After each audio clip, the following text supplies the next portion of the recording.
Morning, everybody. I'm Jay Garbaccio. I'll start before this thing comes up and say the rate at the time. Chris Umbel and Rick Epling were critical to this process of the business of the Strategic Planning Committee. We have 31 homeowner volunteers on the committee. Each of the members of our board of directors also participated in the strategic planning process. We had 10 meetings. Each meeting is 3 hours long. We take all of those hours contributed to meeting time, plus hours of preparation, etc. And the date was only said we need to really identify how many hours we're spending with volunteers. There's over 1,000 hours of volunteer time spent in the development of the strategic planning report. Everybody who participated in the process, raise your hand, and that is anyone in the committee or filled out a survey. Okay, not too bad. What was the process? Next slide, please. We tried to be as data-driven as possible. So one of the first things we did was a zip code analysis. Who lives here in Hidden Valley? We did a targeted survey of homeowners who bought their property in the past 5 years to see if the drivers were different in recent home buyers than they were in previous years. We did the 2019 all homeowner survey. We had about 400 responses to that survey. We did a SWOT analysis, strength, weakness, opportunity, and threat analysis with both the Hidden Valley Foundation staff as well as within the committee to identify opportunities for improvement. We also had a real estate briefing with the Midwich Group and the Seven Springs Group. Howland Resort Realty, those who provide many of the special events here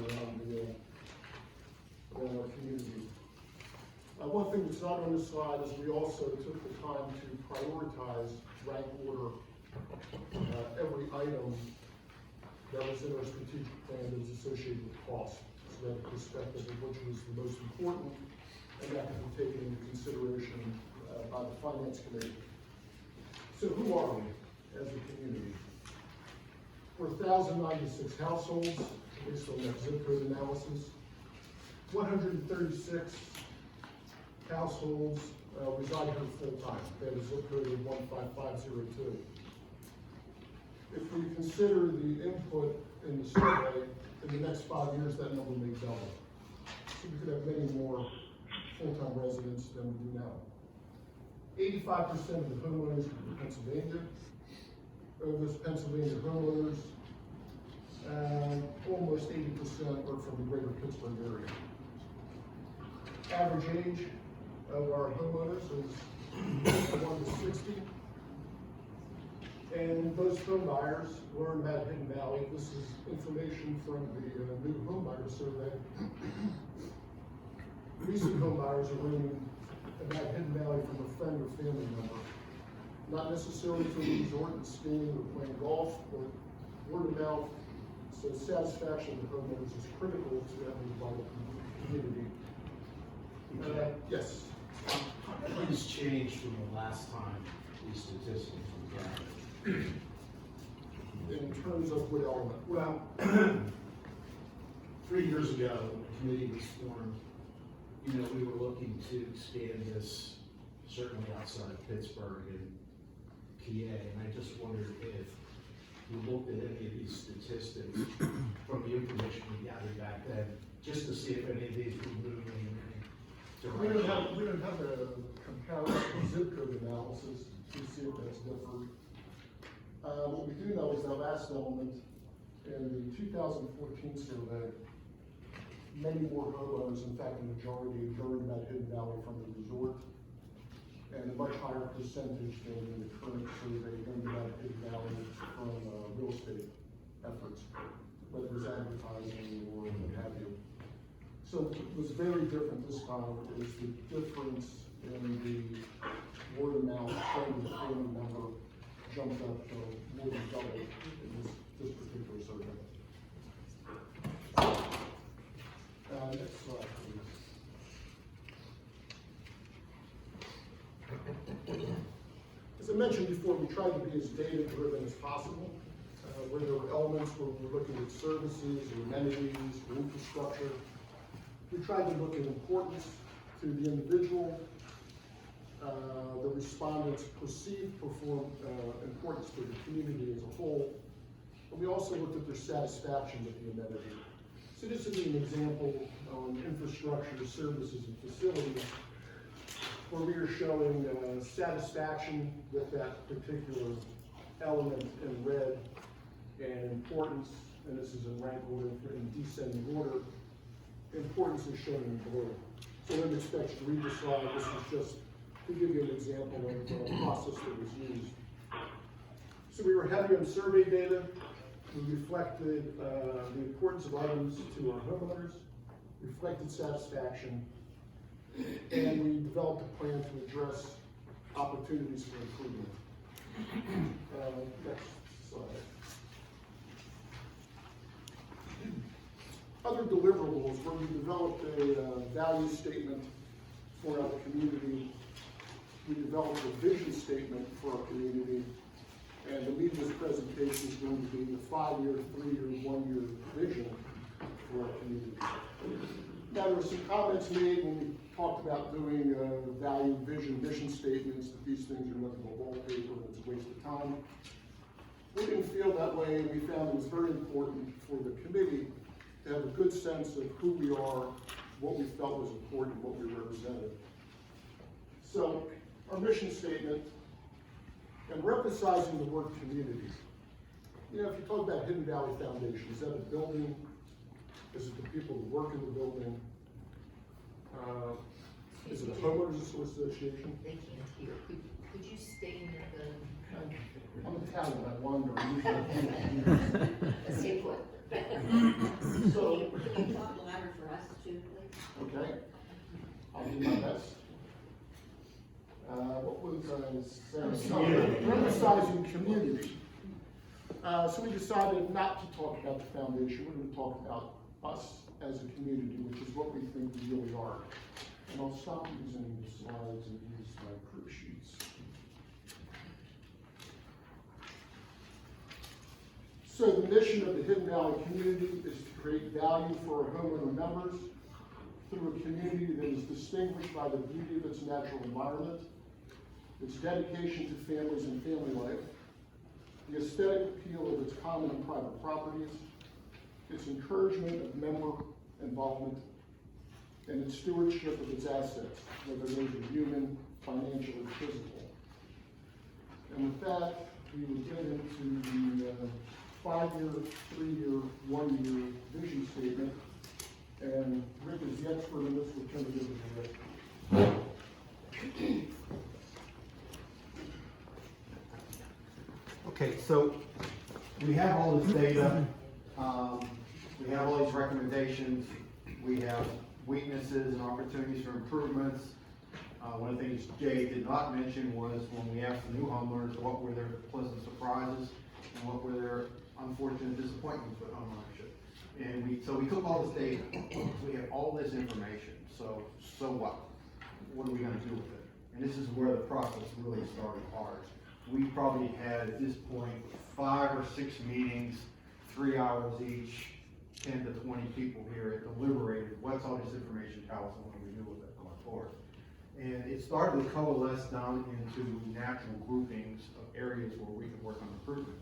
And actually the mission statement reflects what those 5 pillars are. The quality of life in this community, the homeowner value, protecting that.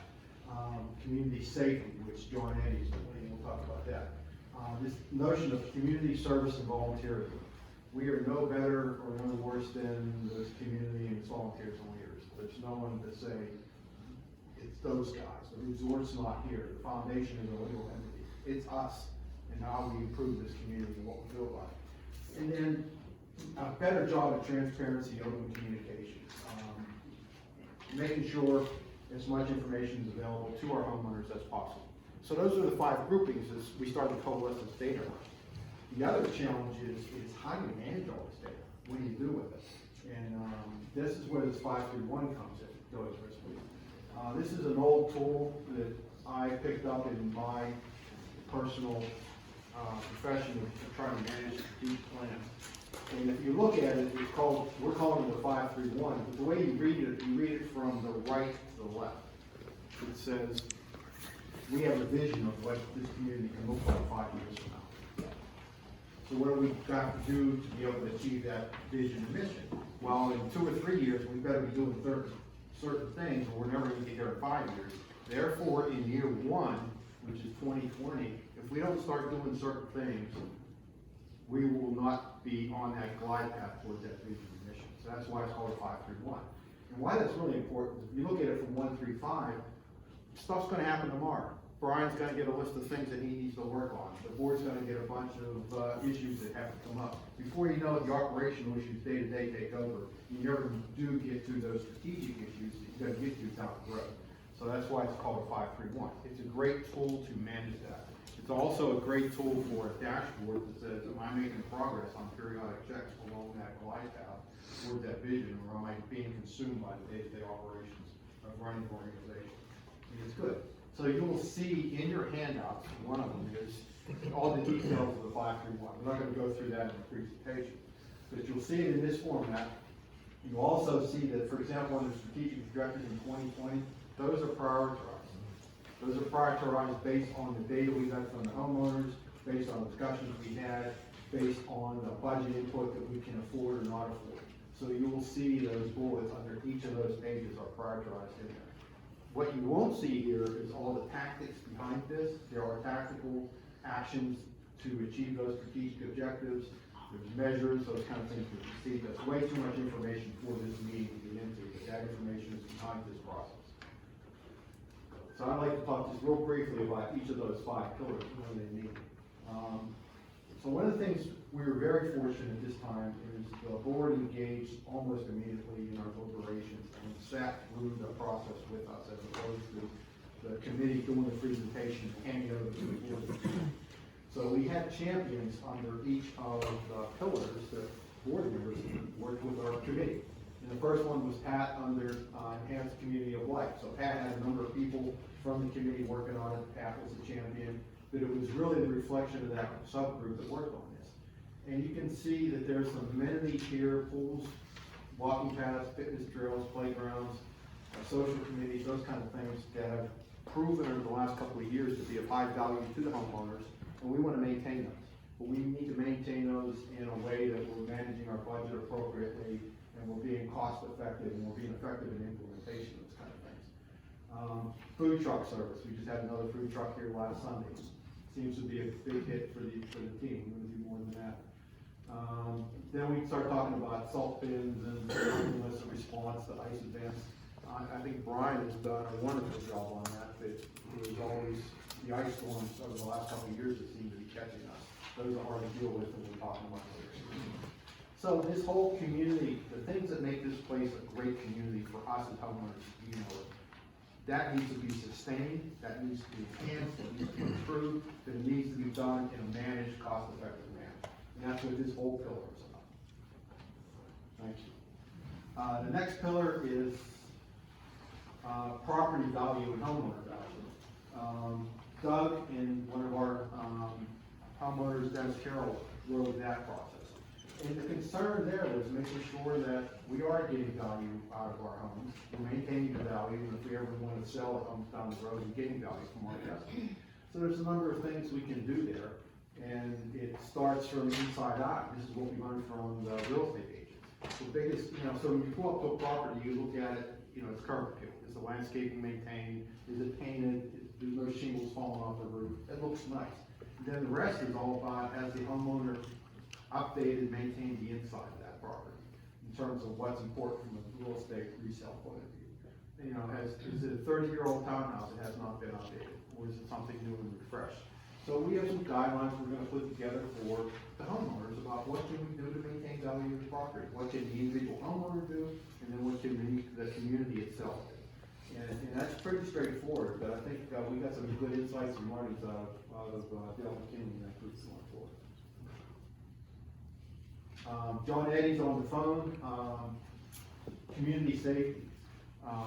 This is interesting, because you start looking at, there's a lot of things we can do, but the way we set it up is again, in terms of priority, starting with, what can we do to maintain safety of the individual homeowners, our personal safety? First aid kits, emergency plans, just general guidance for people, because you're up here in a remote location as opposed to maybe in a city or a town or community where you may have more rapid response and availability. What can we do for property safety? In terms of visibility, working with fire extinguishers, AEDs, those kind of things.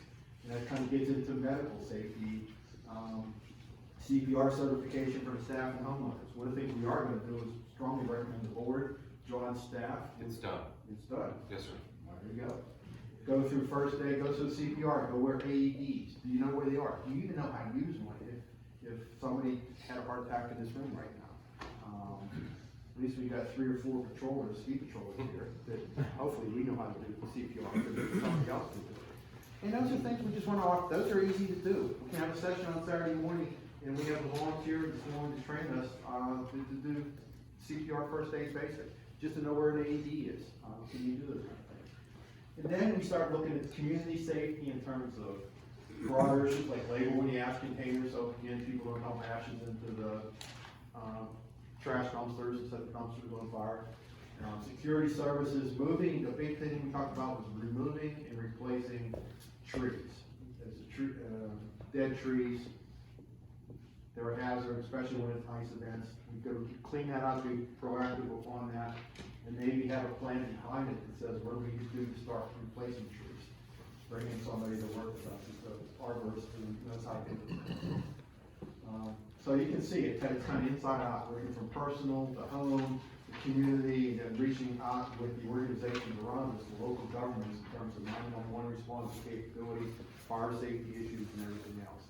And again, John Eddie is all over this. There's some great ideas, and there's some things we certainly can do here. That seems to be, that's a big thing for us.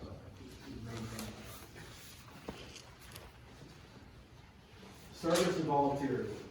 We've talked about it twice, but we're going to talk about it 3 more times. We are no better or no worse than the volunteers and people in this community who want to step up and help service and lead this asset. And so there's a lot we can do about publicizing what we need in terms of volunteers, publicizing what it takes to be a volunteer, what's the expectations, how do we communicate that to the community or homeowners, etc. And actually, we have a number of slides coming up right behind it. Chris Humble's going to walk through and some initial events on that. So, Lisa did a lot of work with that, along with Pat, in terms of the leadership. And again, Chris Humble's going to have a committee discussion or an overview of what we're going to do with the committee. I'm trying to get more volunteer, more services. Now, just step back, just think about where we've come through from 2014 through a handful of volunteers. Things we've been able to do with the social communities with Robin and her effort, and the Hidden Valley Mountain Metric from Jay and Chris and a couple of us, how much exposure that's got. Fairway Fridays was started because a bunch of community members decided to go to Fairway Fridays. We're kicking the same thing off at Molly Clock Tower down here on Friday nights. Those are just because some individual in this community stepped up and said, I'm going to lead this, and all it takes is an email or 2 to get some people together. That's what we're looking at. We're going to see a lot more of that. And the last area is communications. Communications.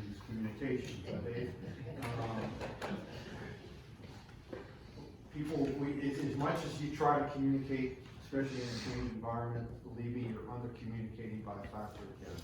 Don't be people who say, I had no idea we had a meeting this morning. I would love to come, and I guarantee we'll get that feedback.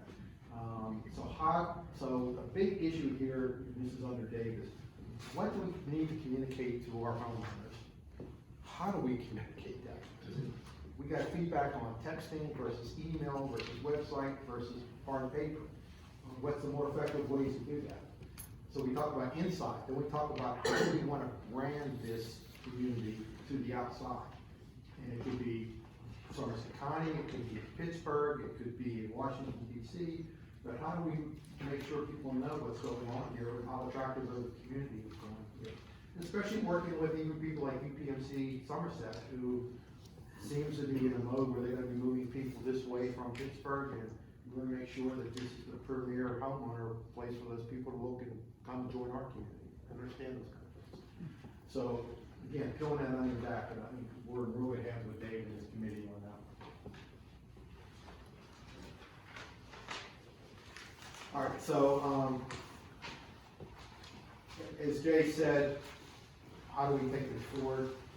The board has been with us from 3 months ago from May 4th, so the board's gonna approve or accept this, but I'm assuming the board's approved or accepted this, because they've been with us accepting the whole way through.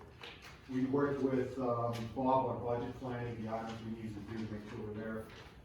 Prioritization of strategic objectives, I think we've done that. When you read the 531, those are in order of prioritization. And a lot of that is, again, based on, some things are logical, we need to do this before we need to do that. Most of it was based on feedback from the homeowners and surveys and the data we collected. And then development and alignment of our working committees. There's a lot of standing committees. We're gonna get into this right now with Chris about how do we move forward in terms of getting those volunteers and committees to implement this plan for the next few years. So that's the so what, and a little verbose, but I tried to cover it as quickly as I could. Again, there's a whole lot of detail. If you want to read the 531, the taxable plans, data, everything behind those things. It seems right. It feels right to me. It feels right to this committee. These are the right things to do for this community going forward. Questions? Just one, Please state your name. Dennis Lamparter, an address. Please state- Oh, I'm sorry. Dennis Lamparter, I'm on Grist Mill Court. When you put this together, then do you follow that up with putting it out to everybody so that, I mean, suppose there's something in there that I say, this is really good, but boy, how'd they miss this one? I mean, for years I've been talking about up our way where trees go down, trees go down, trees go down, and it's almost all blank in front because trees weren't planted. Well, obviously, that's been addressed. And so I'm really just wondering if you then get feedback once this is done, so that if someone says, well, I think this is really good, that's great, I'm glad to hear it, or if, you know, they say something's obviously missing, or here's something that's important to me that maybe didn't come up, or maybe it did come up and then it gets addressed, and so I'm really just wondering about additional processes in there in terms of what's done. And I would like to say this, because it falls in the same category. A lot of times, I'm not big on Facebook, but I'll get something from my daughter-in-law, and then I'll see all these other things that are listed in there from names I see around here, or people that are talking about different things.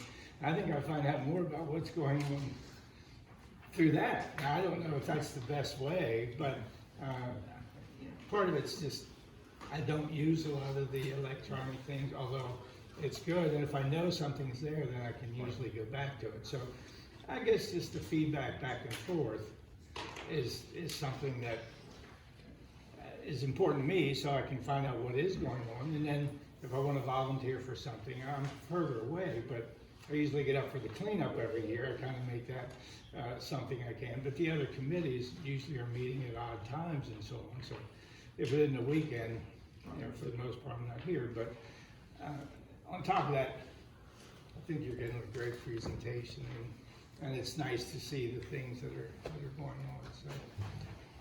You know, I can speak to some of that. Thank you for your comment.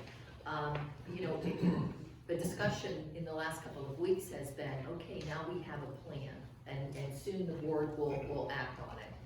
What's next? And who's going to shepherd the community through the process of meeting the objectives of the plan? I think we're gonna talk about that today, and the board's gonna take some action today.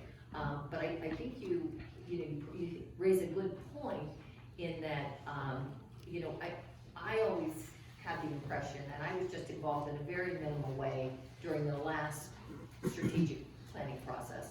And I felt as if somewhat, and I don't mean to offend anybody, but that the committee kind of went away, didn't didn't hear a whole lot more from the committee as we went through that plan. I think this time around, we want to provide periodic, reporting back to the community with regard to the progress made under the terms of the plan, and whether we do that in the form of a dashboard report.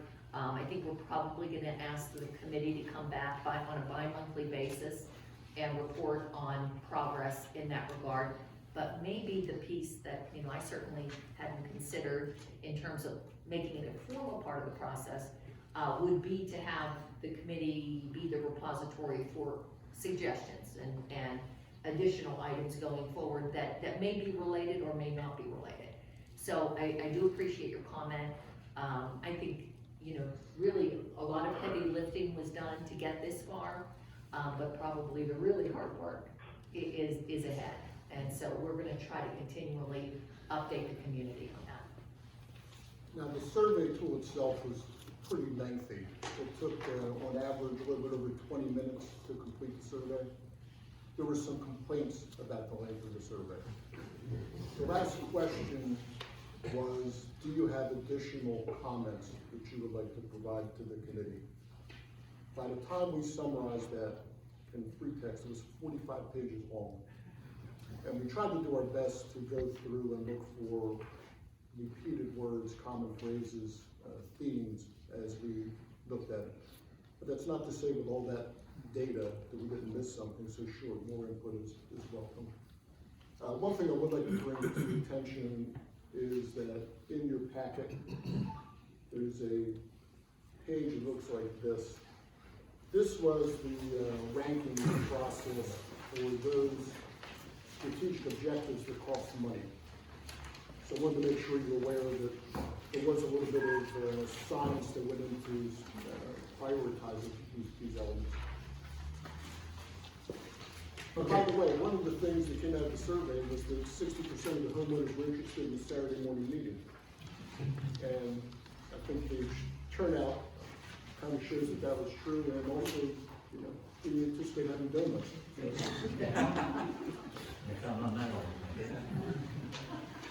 First, and our last segment. I'd like to make a motion, page numbers on presentation. So, the question becomes, how do we get this done? The question becomes, how do we approach this job of work that's described in the strategic plan? And what is the trajectory of our community? What's the momentum for implementation? And having participated in the 2014 survey of plan development, and now again this time, I would say that what is different is the board's active involvement in the development of the plan. And that has been very important this time because it allows the momentum to be built. You just heard John say that something that Rick mentioned was already done. That's because they're aware of it. They've been involved with it. And so there is momentum for the accomplishment of this. But the rest of the accomplishment, frankly, will come from the board's involvement, from the staff's involvement, and from the involvement of all of us. And so I wanted to speak for a minute about how it is that we as homeowners can advance this plan. So there are a number of opportunities for service. One of them has always been there since the development of the community, and that's the standing committees. These committees are called for in our bylaws, and many of you serve or have served on one of these standing committees. I wanted to point out the second one is a new nomenclature, the Nominating Leadership Committee. The board has implemented that, and it's in the new bylaws. The nominating committee was always there. It was sort of a tactical job of receiving self-nominations for people who wish to serve on the board, reviewing those nominations, and then sponsoring that to the board as, here is the slate who would run for the board. What the board has done with the new bylaws is add the word strategic development, leadership development. And they've asked me to help lead that process. And that has to do with the fact that we no longer have the resort on the board. We no longer have the continuity of having resort members on the board. It's all of us. It's only us. And so we will only be as good as the quality of our own leadership. We will only be as good as we ourselves are. And so part of that is a thoughtful approach to succession planning, to how do we groom, if you'll use that word, future board members, so that when they serve on the board, they have some experience with the community, they have some basis of knowledge, and so it's incumbent upon us to continually train, recruit, involve, and activate effective leadership. So that's what that's about. That's an opportunity for some of you who may want to participate in that activity. There are other opportunities, special committees that have been assigned by the board and have been existing. The Strategic Long Range Planning Committee, we're looking at their work product today. There's a Marketing and Branding Committee that has a range of activities already underway, but one of their new assignments is the development of a new destination event. Now, we already have a destination event. It's called the Hidden Valley Mountain Metro. The idea there is to attract to our community people who don't already perhaps know that there are even homes here. They don't know about our lifestyle, and by exposing them to our lifestyle, we create interest. And by creating interest, we create demand. So that's what a destination event is. Some of the homeowners participate. That's fine, but the homeowners are not the reason we do the event.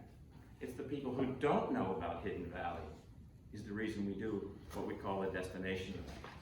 So we need new ideas on that, and it doesn't have to be sports. It could be culture. It could be any number of things. We need your help on this. There's a website development committee. We have a great, robust website that has advanced greatly. That committee exists. The new committee to be formed is this community safety committee that John Eddy has been the inspiration for and Rick has talked about. And now the slides are asleep. Christian, put the slides asleep. Yeah. I put audiences to sleep before. The slides, the TV's asleep. Oh, the TV.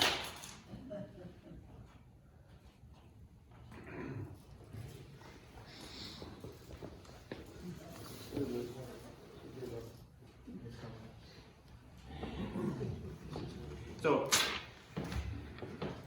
all right, sorry. And we've talked about the safety and the communications. Now, there are other task-oriented groups that will be formed to implement the recommendations of the plan. One is focused on the Wi-Fi or the connectivity for this community so we can be competitive in this tech world going forward. Sustainable energy is a component of an environmental approach to making sure we have a green mountain, the development of dining alternatives, landscape plan, you can see the list. These are all task groups that we need leadership to take on. We need leadership to form around these initiatives. So I ask you, and we'll be conducting, next slide please, we'll be conducting efforts to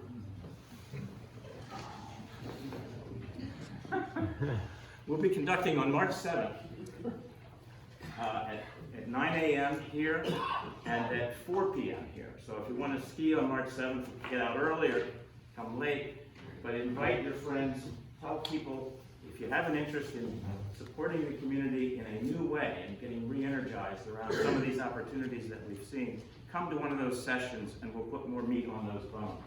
Or in the meantime, speak to John Sabo, speak to Maddie, Jay, Rick, myself, any member of the board. Let them know of your interest, let them know of your skills, and let them know of your willingness to serve. If you're of a mind, you can volunteer today. This will be here, and we'll get back to you as to how we move forward together. Thank you very much.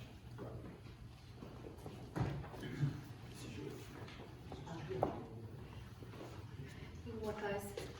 Chris, I don't want to make you stand. Sit. All right, thank you. You know, before we move on, a couple of comments. As you can see, this has been a huge task. Jay has led the group every step of the way. Rick and Chris have worked very hard with the Phillips groups. But people on the committee were so loyal to the task, and I just, it was fairly exhausting series of Saturday afternoons. I would come home from them and my husband would say, well, how'd it go? And I can't talk about it again. It was a whole lot of information, a whole lot of effort that absolutely could not have been accomplished without the hard work of Jay and Rick and Chris, and obviously the rest of the committee. So, you know, thank you so much on behalf of the community. We truly do appreciate it. You know, Chris, I'm gonna put people on the spot a little bit. I'd like to pass that around while you're here, because I know there will be a line to get out the door. So John, if you would start that to be passed. What is critical to the success of this plan is your involvement. It is amazing and frankly, you know, very fulfilling for those of us who have been involved to see how you can start with something so small and have it get so big, and on behalf of the community. So I really encourage everyone to volunteer. You'll get to know a whole lot more of your neighbors, and that just makes it, you know, much more fulfilling life here in Valley. So thanks, guys, very much. Okay.